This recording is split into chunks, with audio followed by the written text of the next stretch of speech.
Assalamualaikum warahmatullahi wabarakatuh guys. Akhirnya gua sampai di kawasan ikonik Sungai Kuning ya, atau Huanghe ya. Buat kalian yang pernah baca buku sejarah peradaban di Cina, salah satunya adalah Sungai Kuning. Nah, ini pintu gerbangnya untuk masuk ke Sungai Kuning. Oke, kita masuk yuk.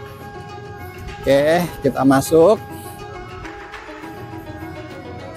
Jadi sebenarnya Sungai Kuning ini membelah beberapa provinsi, di antaranya Shandong ya. Jadi ini provinsi tempat gua training gitu ya.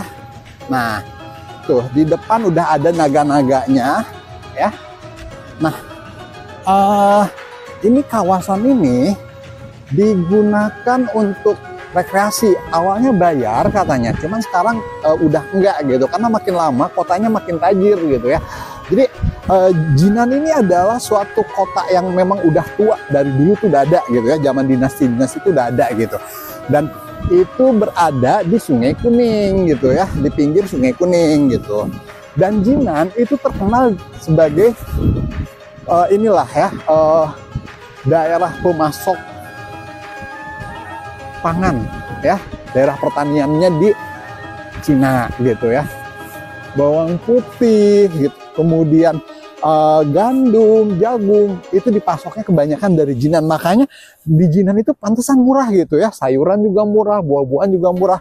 Pokoknya asik deh ya. Nanti kita lihat, gue udah nggak sabar pengen lihat Sungai Huanghe itu kayak gimana gitu ya. Yuk guys, nah ini depan gue nih ya, depan gue ini adalah Sungai Kuning ya, Huanghe, the Yellow River in Jinan. Tuh ada tulisannya, kita deketin ya. Alhamdulillah ya Allah, nyampe juga nih ya, the Yellow River in Jinan. Jadi memang membelah beberapa daerah gitu ya, di kota di Cina gitu.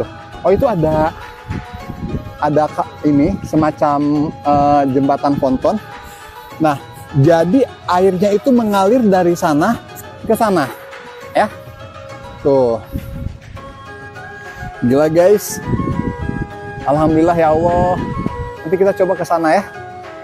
Nah, jadi ini salah satu pusat peradaban di Cina gitu. Nah, itu ada jembatan ya, ada jembatan kayak jembatan Balerang lagi. Coba bisa nggak ya di zoom? Oh, itu kelihatan tuh.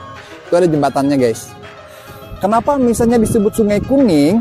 Karena memang sungainya itu keruh berwarna kuning dari lumpur. Karena kan ini pegunungan, Shandong itu pegunungan gitu. Nah, pegunungannya itu ketika hujan dia membawa lumpur, dan lumpurnya itu subur. Makanya ini termasuk daerah yang subur gitu ya di Cina. Oke, kita lihat spot-spot lain. Guys, karena dingin banget ya, akhirnya gua pakai shawl tadi nggak pakai karena ini lumayan guys, 11 derajat gitu, terus anginnya lumayan kencang jadi dingin gitu ya.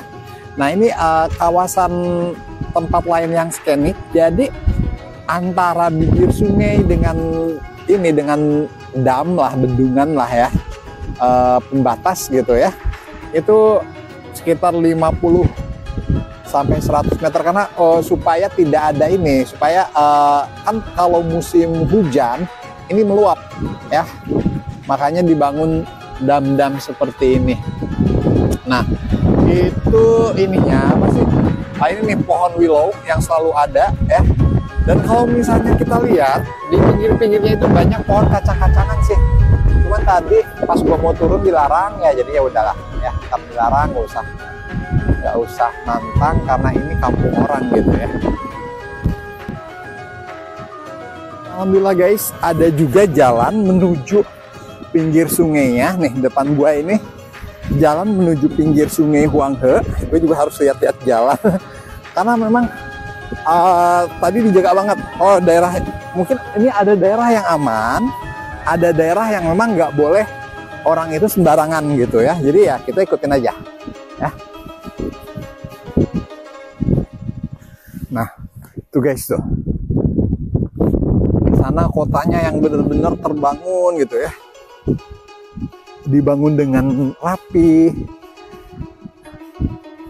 Nah, inilah peradabannya.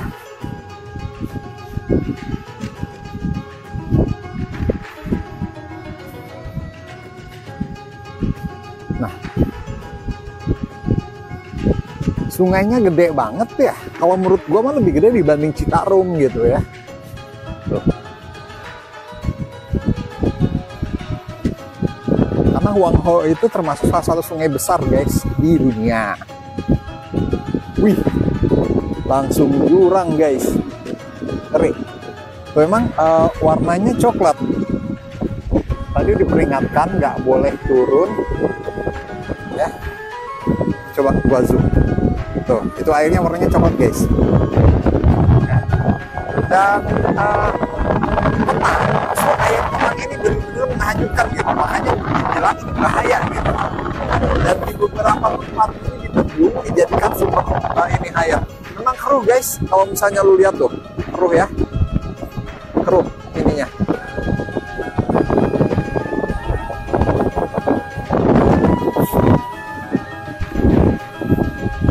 Oke guys, gua ini cuman berada di beberapa senti dari ini ya, dari Sungai Kuning guys.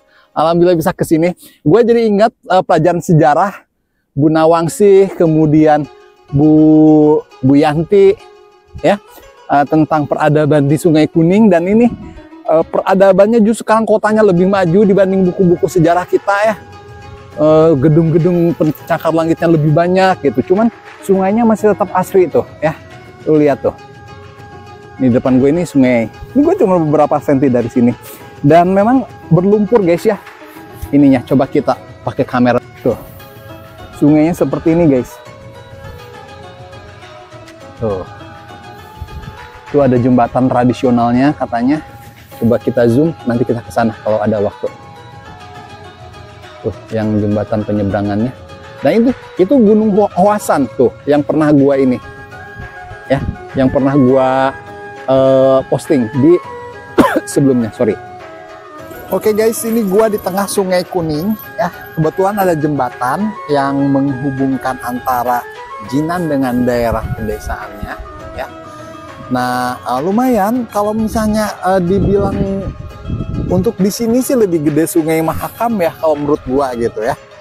Ininya lebih lebar gitu, cuman lebih panjang sungai ini. Katanya ada yang memang lebih sampai kilometeran juga gitu lebarnya. Kebetulan di Jinan itu yang ininya, yang sempitnya tuh guys ya. Jadi inilah Sungai Kuning, memang coklat airnya ya. Tuh di situ juga banyak orang-orang itu pada ini, pada ke pinggir tuh ya. Cuman gua karena ini apa ya, ada yang ini juga, ada yang mancing gitu ya. Akhirnya gua nemuin spot di mana gua bisa bener-bener bersentuhan dengan Sungai Kuning ini ya. Nah ini tuh ya, ini gue cuman tuh, ini kaki gua, nah ini sungainya ya. Nah gua coba colek air Sungai Kuning tuh ya, nih ya, gua colek airnya tuh ya. Alhamdulillah. Jadi memang ini kayak lempung gitu tanahnya, biasa kayak tanah-tanah yang ini, tanah-tanah di sungai-sungai kayak gitu ya. Dan lumayan ini katanya daerah ini memang daerah yang dangkalnya gitu. Tapi yang daerah yang tadi itu daerah yang memang derasnya, jadi harus hati-hati gitu. Oke tuh, keren banget ya nuansanya gitu. Oke guys, ini liputan gua di Sungai Kuning atau Huang He yang ngetop tuh di buku-buku sejarah, mau SMP ya, SMA gitu, SD juga ya. Nah ini kebetulan nih alhamdulillah tuh di belakangnya itu adalah kota-kota besar yang memang dulunya adalah pusat kota tua. Jadi banyak kota-kota tua gitu ya, pusat peradaban yang sekarang berkembang lebih canggih dan lebih modern dibanding misalnya kota-kota yang ada di kita. Oke, kalau masih ingat tuh ya, Bu Yanti, Bu Nawangsih gitu ya, Bu ini Bu Asep Bu, mainnya jauh Jaramba. Oke ya, itu liputan gua. Assalamualaikum warahmatullahi wabarakatuh.